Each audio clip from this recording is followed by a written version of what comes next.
Today, we're doing something a little bit different on this channel. You see, a lot of times in my live streams over at twitch.tv/D20 Woodworking, we kind of hop on Reddit and we just kind of go through different questions and comments and different posts on Reddit, and I kind of give my answer. And it's a really fun way to kind of talk about different topics, maybe things that we all don't think about.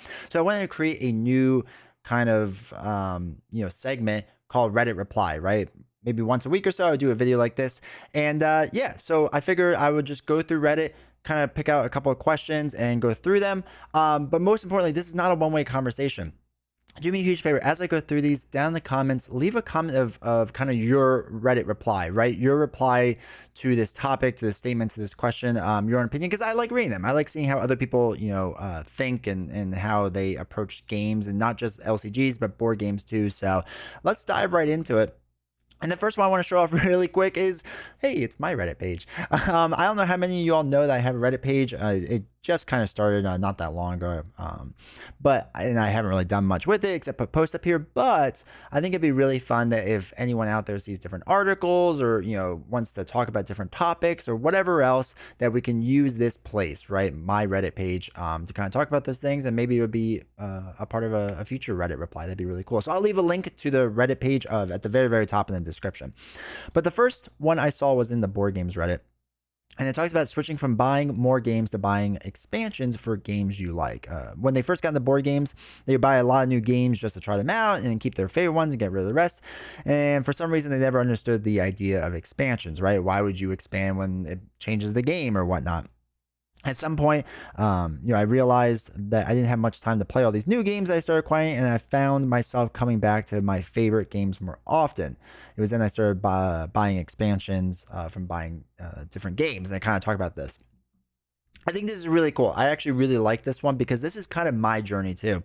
I started, I guess, in the board game collector phase, right? Like I would collect games for the most part.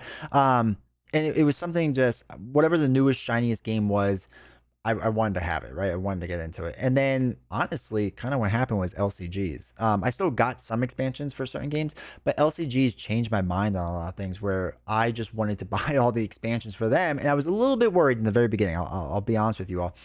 I was a bit worried that I would still get the LCG expansions and still buy new games on top of it.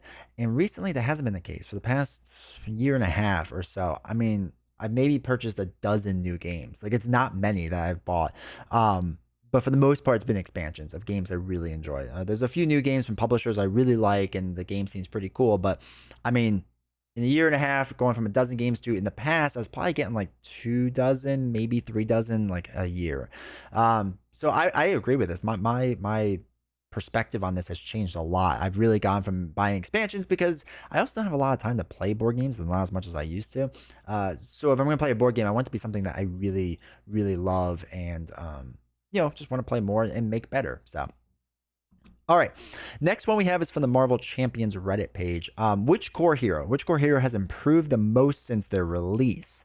Their native aspect doesn't matter, just generally speaking. And they have Black Panther, Iron Man, She-Hulk, Captain Marvel, and Spider-Man.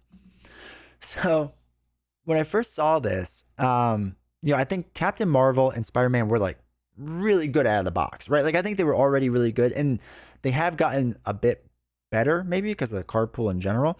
But I still think they were good. Black Panther, I think, was pretty good then, and I think Black Panther has gotten better.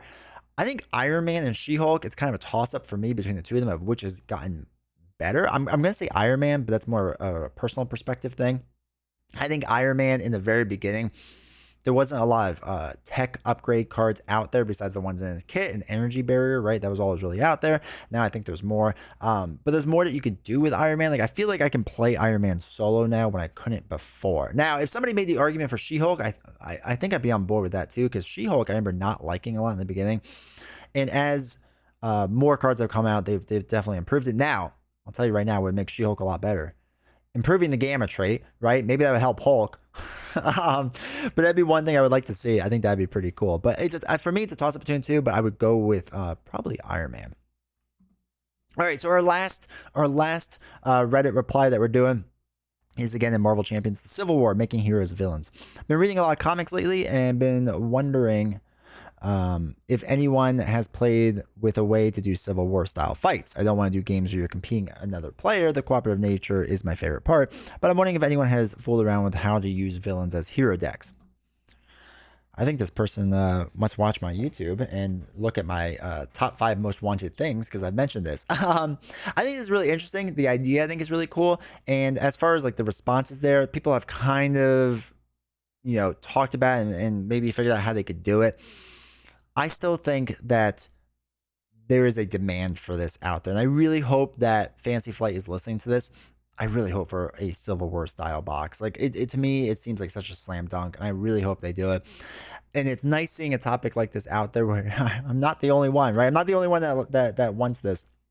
But anyway, yeah, this is more of just a comment, not really answering their question, but it's just, I really hope they do that in the future. I really hope they do Civil War, because I think it'd be so much fun, especially since we've spent years kind of like collecting these heroes and growing up with them, and well, growing up in the lifespan of our lives, but as well as like the gameplays or the game's life, right? Watching them get better and better and better. It'd be cool to like watch them fight each other now too. So I think that'd be pretty neat. Anyway, that's my quick Reddit reply. I hope you enjoyed this style of video, and I hope to do more of them in the future. If you do me a huge favor, again, leave comments down below, kind of your responses to these different topics. And while you're down there, make sure you hit like, make sure you hit subscribe. It really helps the channel and helps me out. And I'll see you next time.